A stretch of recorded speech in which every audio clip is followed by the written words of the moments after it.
준호와 혜진은 30을 조금 넘긴 젊은 부부예요.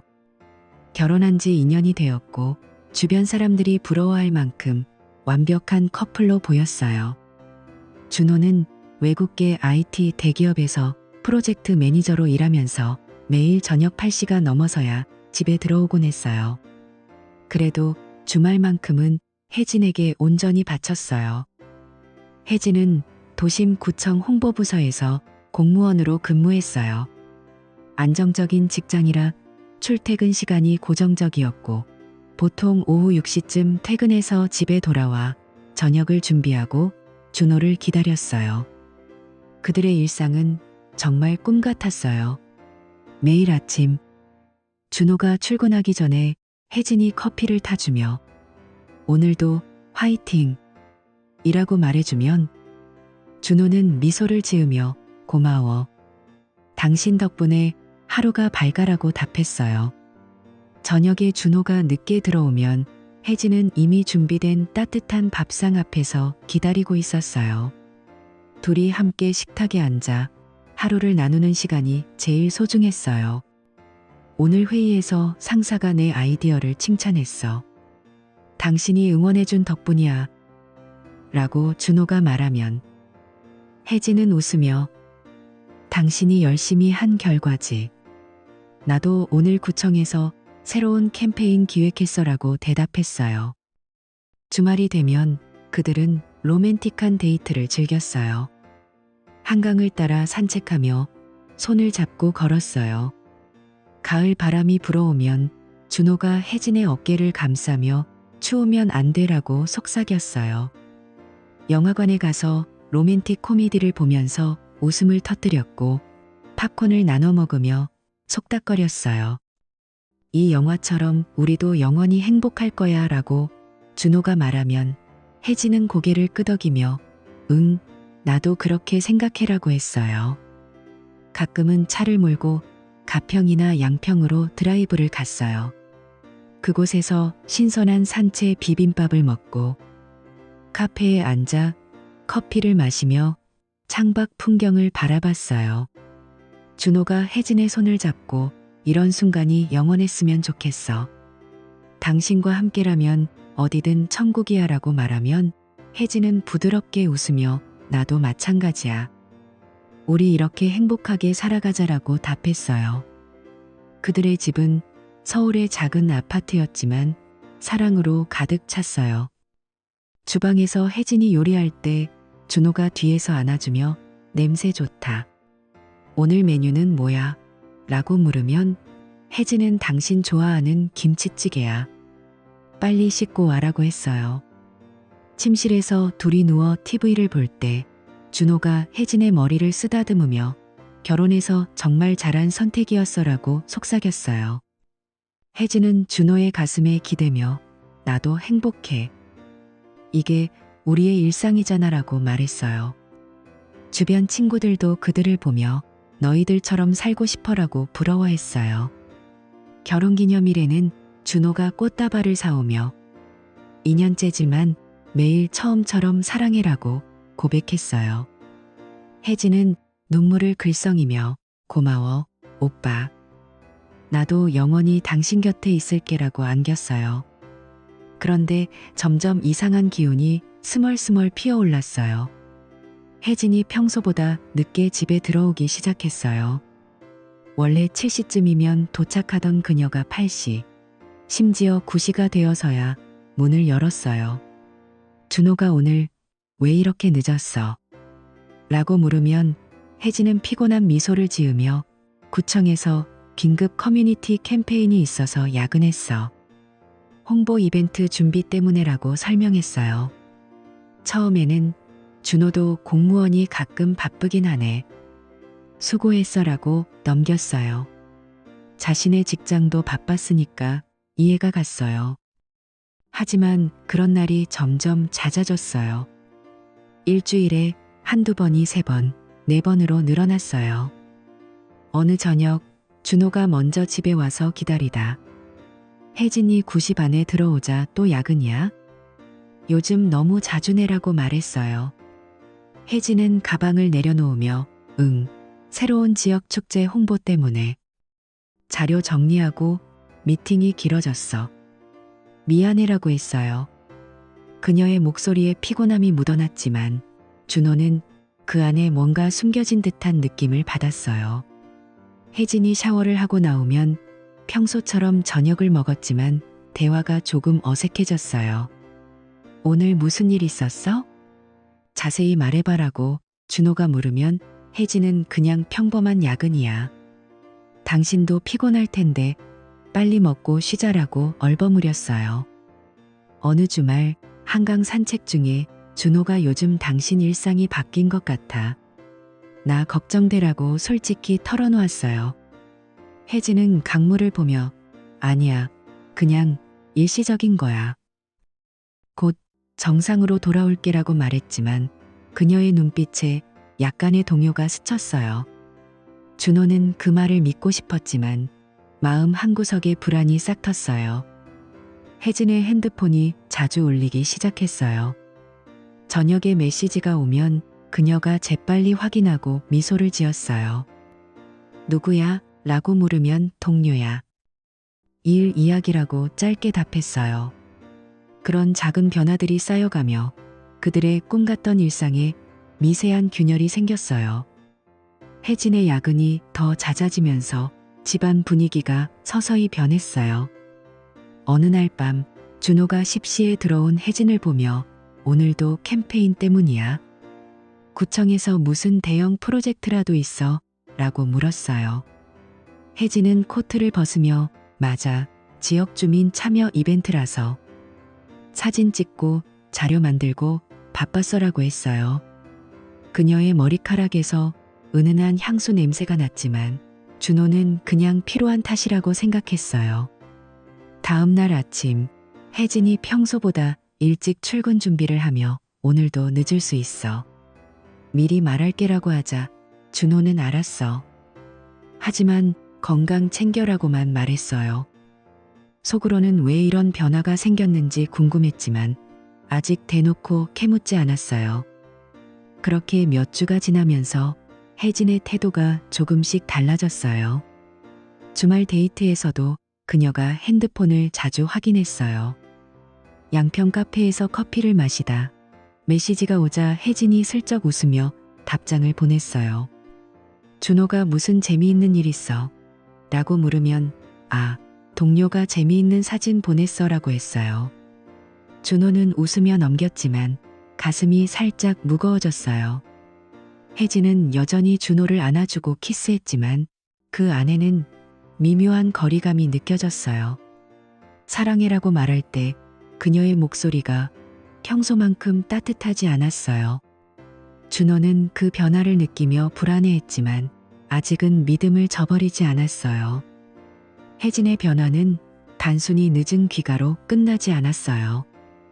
어느 날 저녁 준호가 집에 먼저 들어와 소파에 앉아 기다리다 혜진이 문을 열고 들어왔어요. 그녀가 코트를 벗자마자 공기 중에 은은한 향기가 퍼졌어요. 익숙하지 않은 남성적인 고급스러운 향수 냄새였어요. 혜진은 원래 향수를 거의 안 쓰는 사람이었는데 이건 분명 남자 향수였어요.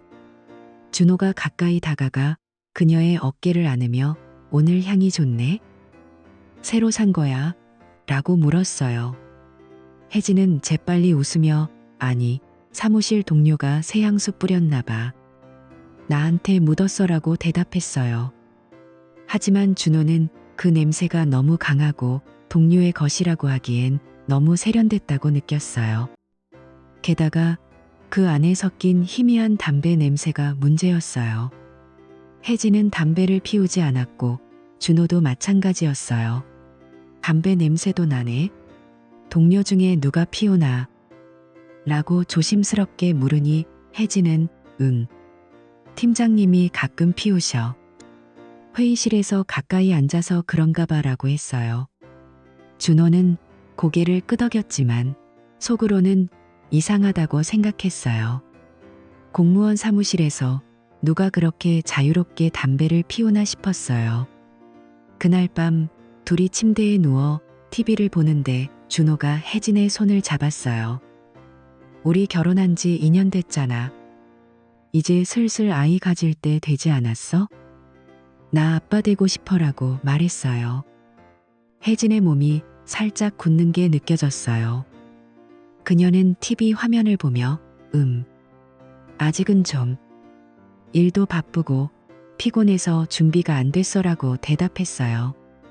준호는 놀라서 왜? 우리 계획대로라면 올해쯤이잖아. 당신도 원했는데라고 했지만 혜진은 나중에 이야기하자. 지금은 머리가 아파라고만 했어요. 그 후로도 준호가 몇 번 더 아이 이야기를 꺼낼 때마다 혜진은 같은 핑계를 댔어요. 요즘 캠페인 때문에 스트레스 받아. 좀 기다려줘라고 하거나 몸이 안 좋아. 병원 갈까봐 라고 피했어요. 심지어 밤에 준호가 그녀를 안고 키스하려 하면 혜진이 몸을 살짝 밀며 미안, 오늘 너무 피곤해.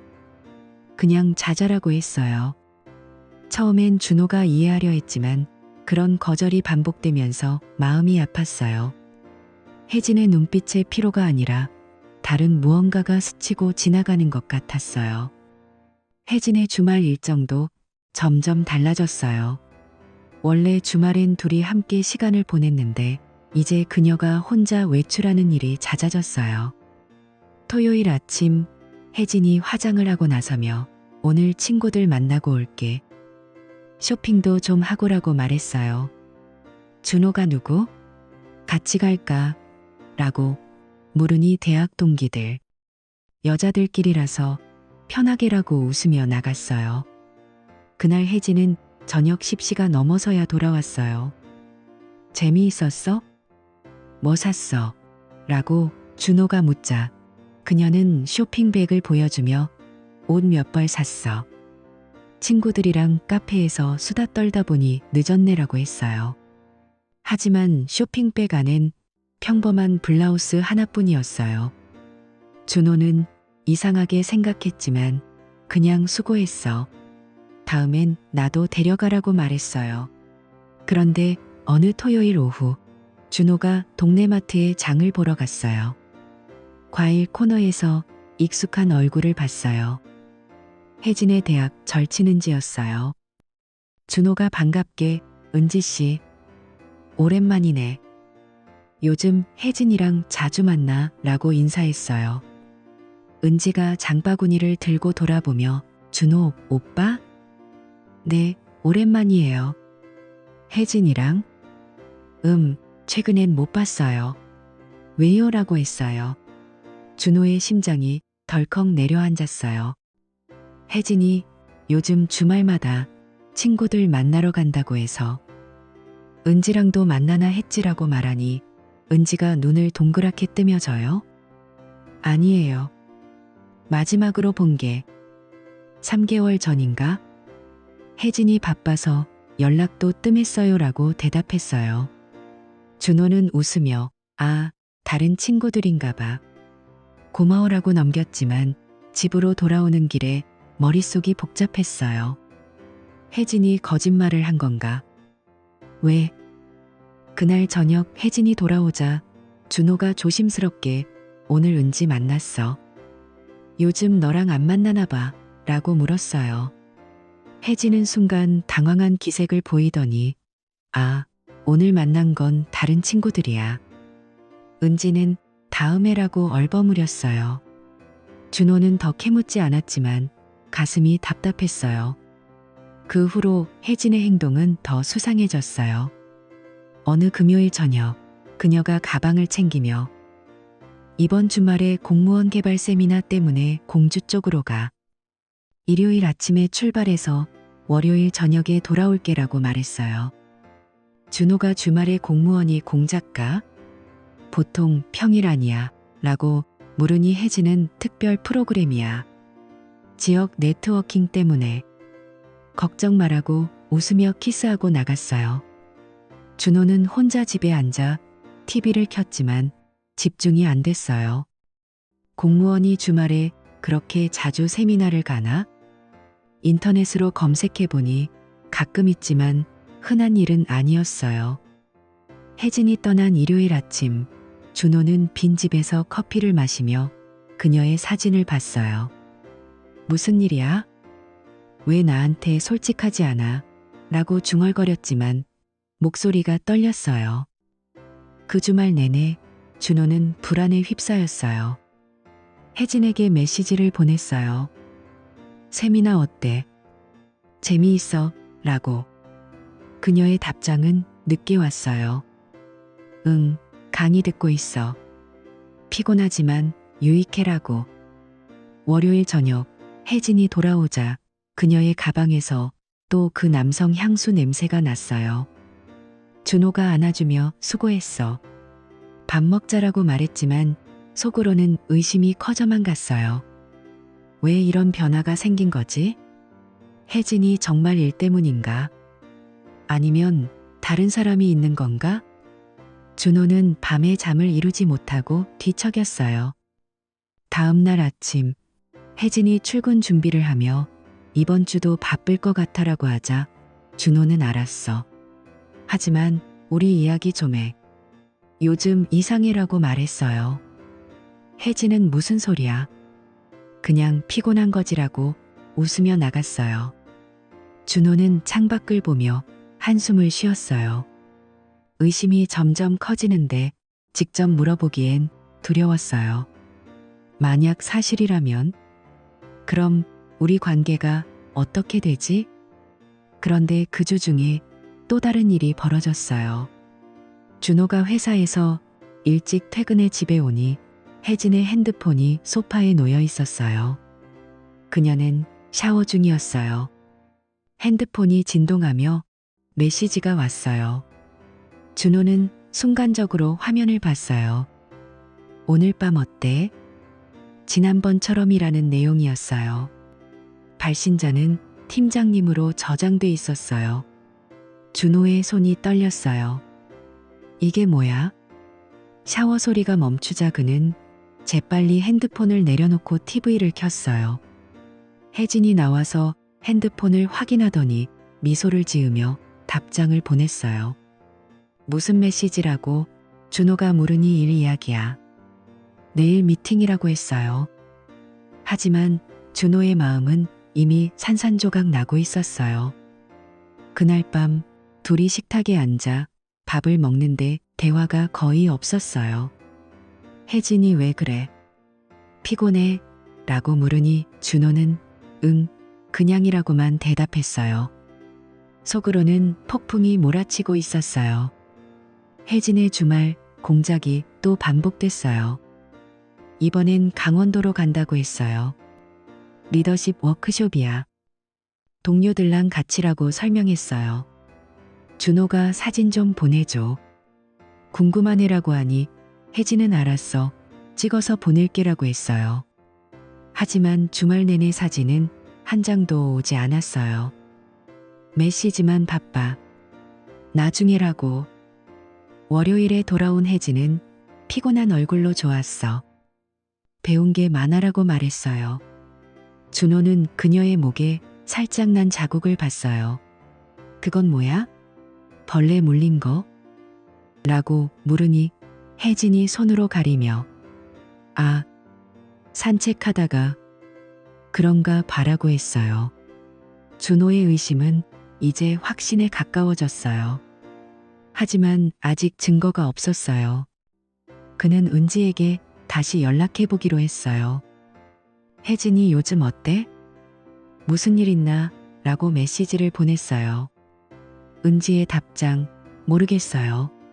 저한테는 연락 없어요. 왜요? 준호는 더 혼란스러웠어요. 그렇게 며칠이 지나면서 준호의 일상이 고통스러워졌어요. 출근길에 혜진의 얼굴을 떠올리며 눈물이 고였어요. 회사에서 집중이 안 돼. 동료가 무슨 일 있어? 라고 물었어요. 준호는 아니, 그냥 피곤해라고 대답했지만 속으로는 혜진의 비밀을 파헤치고 싶었어요. 어느 저녁 둘이 소파에 앉아 있는데 준호가 우리 진지하게 이야기할까? 요즘 당신 달라졌어라고 말했어요. 혜진은 TV 리모컨을 쥐며 무슨 소리? 나 그대로야. 당신이 예민한 거 아냐? 라고 했어요. 그 말에 준호의 가슴이 찔렸어요. 그는 고개를 저으며 미안. 그냥 걱정돼서라고 물러났어요. 하지만 마음속으로는 결심했어요. 더 지켜봐야 해. 진실을 알아야 해. 혜진이 샤워하러 가자 그는 그녀의 가방을 슬쩍 열어봤어요. 안에 호텔 키카드가 있었어요. 공주 리조트라고 적혀 있었어요. 세미나 장소인가? 아니면 준호는 가방을 닫고 자리에 앉았어요. 눈물이 흘렀어요. 왜 나한테 이런 짓을 해? 혜진의 변화가 쌓일수록 준호의 고통은 깊어졌어요. 매일 아침 그녀가 출근할 때 사랑해라고 말하지만 혜진의 대답은 건성건성 나도였어요. 주말에 또 공작을 간다고 하자 준호가 이번엔 가지마. 우리 둘이 시간 보내자라고 애원했어요. 혜진은 안 돼. 필수야. 다음에라고 거절했어요. 그녀가 떠난 후 준호는 집에서 혼자 맥주를 마셨어요. 혜진아, 왜 그래? 나한테 말해줘라고 중얼거렸어요. 다음 날 은지와 만나기로 했어요. 카페에서 은지가 혜진이 이상해? 무슨 일 있었어? 라고 물었어요. 준호가 솔직히 요즘 자주 외출하고 거짓말하는 것 같아. 너한테 안 물어봤어. 라고 하니 은지가 전혀 걱정돼. 물어볼까? 라고 했어요. 준호는 아니, 내가 알아볼게 라고 말했어요. 집에 돌아와 혜진의 귀가를 기다리며 그는 결심을 굳혔어요. 더 이상 참지 않을 거야. 진실을 직면해야 해. 그 금요일 저녁은 평소처럼 시작됐어요. 준호가 회사에서 연말 파티에 참석하고 있었어요. 동료들과 웃으며 맥주를 마시는데 갑자기 핸드폰이 울렸어요. 화면에 떠 있는 이름은 대학 동기 도윤이었어요. 준호야, 나 도윤이야. 지금 어디야? 도윤의 목소리가 다급했어요. 준호가 파티 중이야. 왜?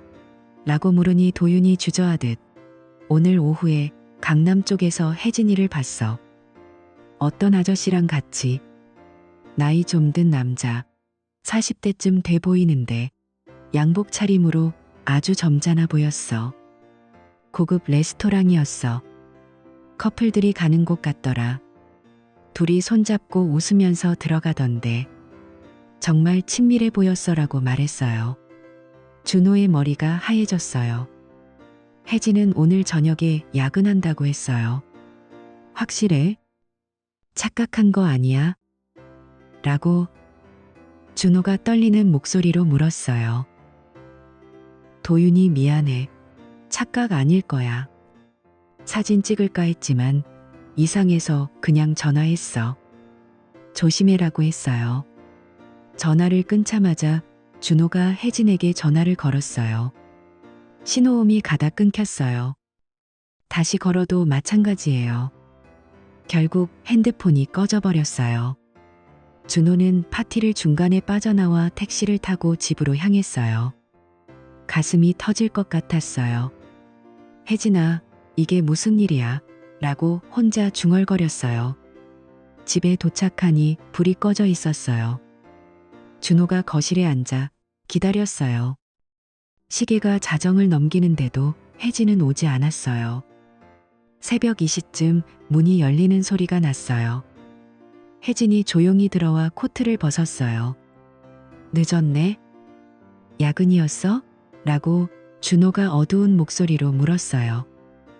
혜진이 깜짝 놀라며 응, 미팅이 길어졌어. 당신도 늦었네. 파티 어땠어? 라고 대답했어요. 그녀의 목소리가 평소와 달리 떨렸어요. 준호가 가까이 다가가 그녀의 얼굴을 봤어요. 화장이 살짝 지워지고 입술이 붉었어요. 전화 왜 안 받아? 꺼놨던데라고 물으니 혜진이 배터리가 없었어. 충전기 안 챙겼네라고 피곤한 미소를 지었어요. 준호는 더 캐묻지 않았어요. 그냥 피곤할 테니 자라고 말하고 침대로 갔어요. 하지만 잠이 올 리 없었어요. 도윤의 말이 머릿속을 맴돌았어요. 혜진이 샤워 소리를 내며 욕실에 들어가자 준호는 그녀의 가방을 열어봤어요. 안에서 레스토랑 영수증이 나왔어요. 강남의 그 고급 레스토랑. 두 사람 분량의 와인과 스테이크. 준호의 손이 떨렸어요. 혜진이 나오자 그는 영수증을 쥔 채 이게 뭐야?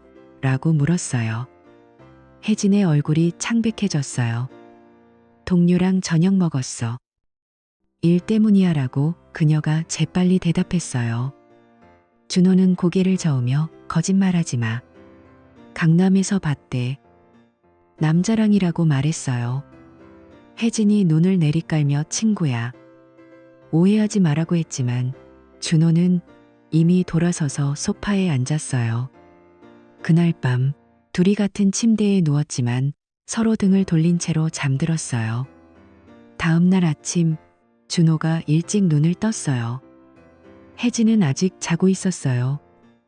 그는 커피를 타 마시며 창밖을 봤어요. 더 이상 참을 수 없었어요. 출근 준비를 하다 말고 핸드폰으로 검색했어요.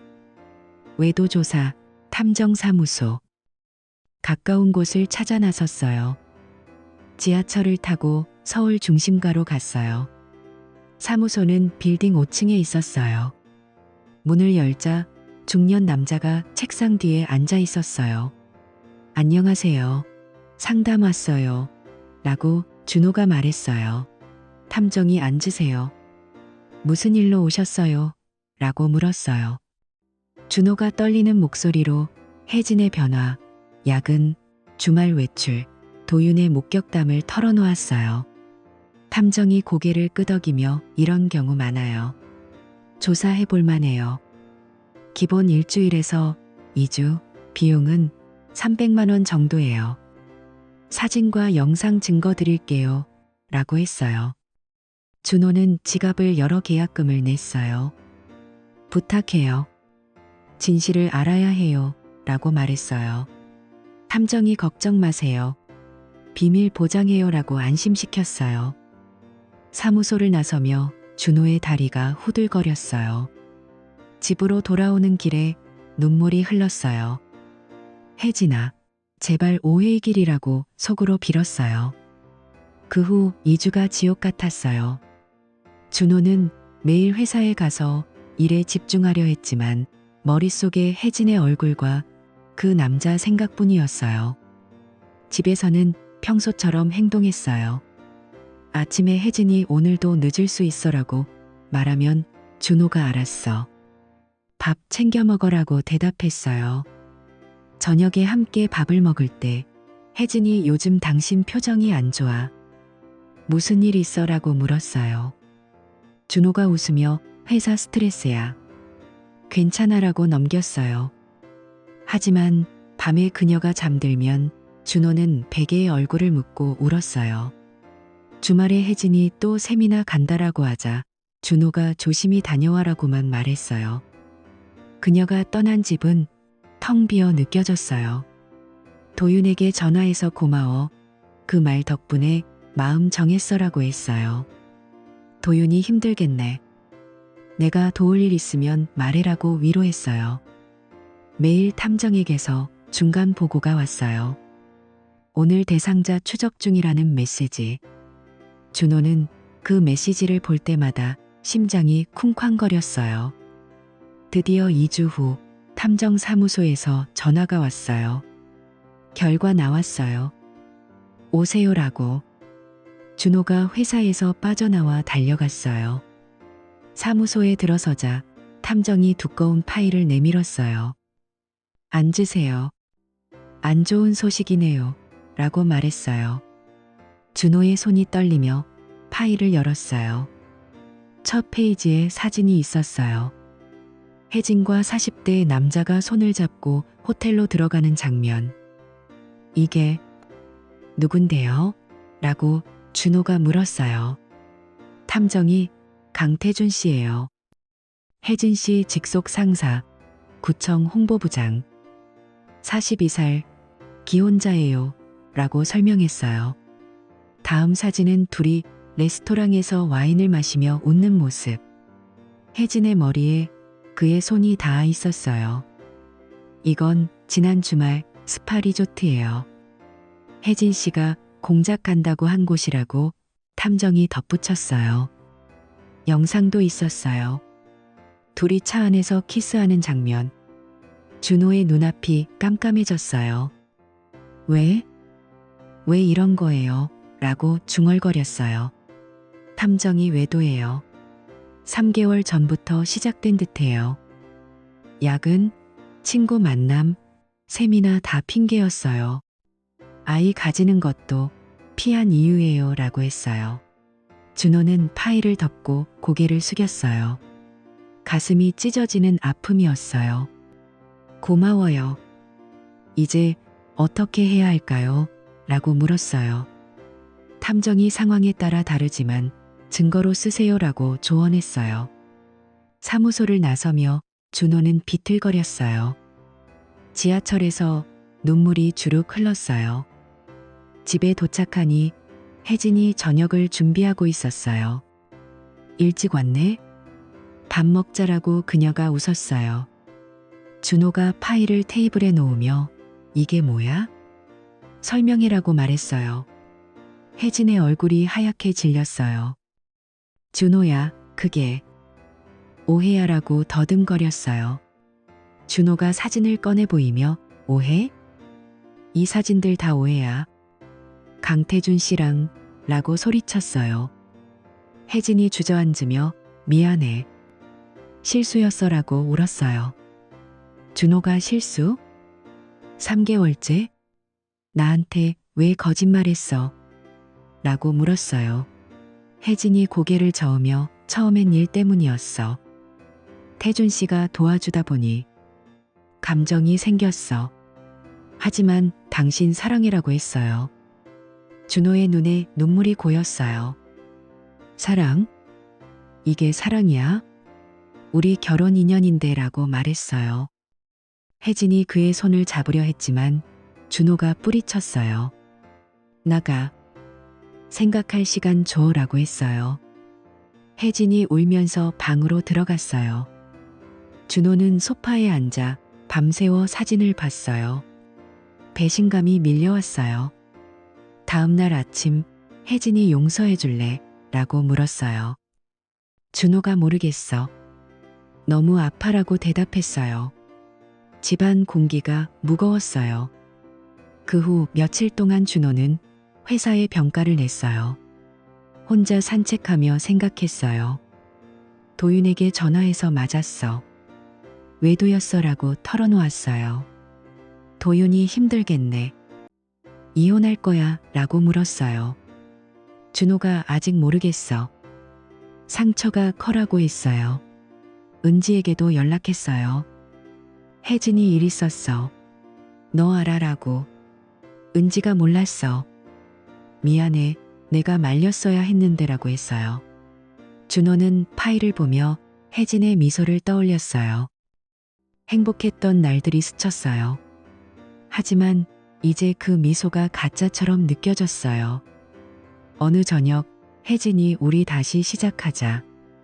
태준 씨랑 끝낼게라고 애원했어요. 준호가 믿을 수 있어. 증거가 다 있는데라고 말했어요. 둘이 앉아 대화를 나눴어요. 혜진이 태준 씨가 결혼 생활이 안 좋아서 나한테 의지했어. 나도 외로웠어. 당신이 바빠서라고 핑계댔어요. 준호가 내 탓이야? 나도 열심히 했어라고 소리쳤어요. 눈물이 흘렀어요. 그날 밤 준호는 별방에서 잤어요. 마음이 갈기갈기 찢어졌어요. 시간이 지나면서 준호의 충격은 분노로 바뀌었어요. 회사에 복귀했지만 집중이 안 됐어요. 동료가 얼굴이 안 좋아. 괜찮아 라고 물었어요. 준호가 개인사야 라고 짧게 답했어요. 집에서 혜진과 마주칠 때마다 어색했어요. 그녀가 요리를 해오며 먹자라고 하면 준호가 식욕 없어라고 했어요. 주말에 둘이 산책을 나갔어요. 한강에서 준호가 왜 그랬어? 진짜 이유라고 물었어요. 혜진이 태준 씨가 나를 특별하게 대해줬어. 당신처럼 나고 말했어요. 준호가 그럼 나랑 왜 결혼했어? 라고 했어요. 혜진이 울며 사랑했으니까. 아직도 사랑해라고 안겼어요. 하지만 준호는 그녀를 밀쳤어요. 시간 줘. 결정할게라고 말했어요. 그날 저녁, 준호는 변호사 사무실을 검색했어요. 이혼 서류를 생각했어요. 하지만 아직 망설였어요. 행복했던 추억이 아쉬웠어요. 혜진의 눈물 어린 얼굴이 떠올랐어요. 어떻게 해야 하지? 라고 혼자 속으로 물었지만 답이 없었어요. 준호의 일상이 점점 무너졌어요. 잠을 제대로 못 자서 눈 밑에 다크서클이 생겼어요. 회사 미팅에서 실수도 했어요. 상사가 요즘 왜 그래? 라고 물었어요. 준호가 죄송해요. 개인 문제예요. 라고 사과했어요.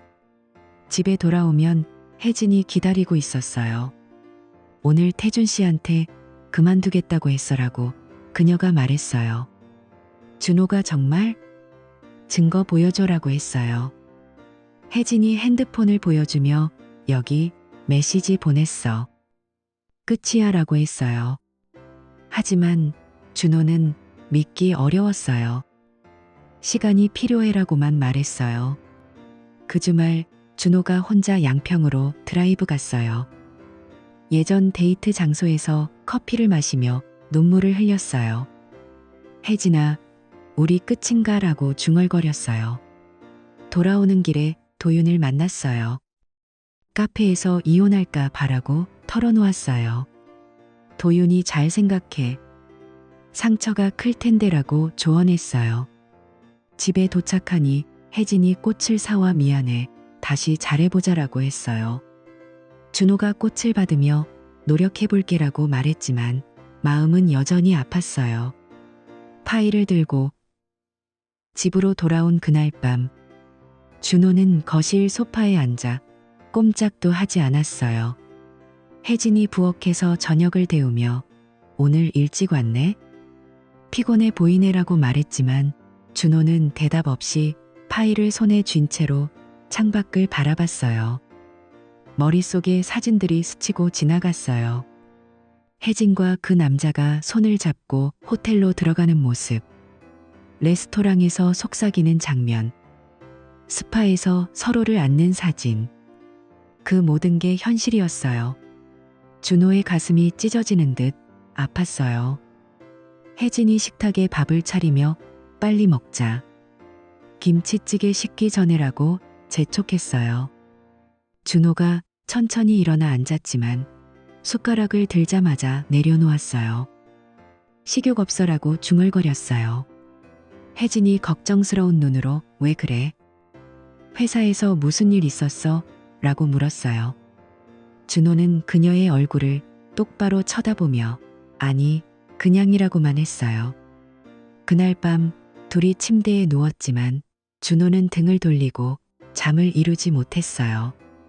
혜진의 숨소리가 들려올 때마다 배신감이 밀려왔어요. 왜 나한테 이런 짓을 한 거지? 사랑한다고 했으면서. 다음 날 아침 준호가 출근 준비를 하며 커피를 마시는데 혜진이 오늘 저녁에 또 야근할 수 있어. 미안이라고 말했어요. 준호는 이제 그 말이 무엇을 의미하는지 알았어요. 야근이 아니라 그 남자와의 만남. 그는 고개를 끄덕이며 알았어라고 대답했지만 속으로는 분노가 끓어올랐어요.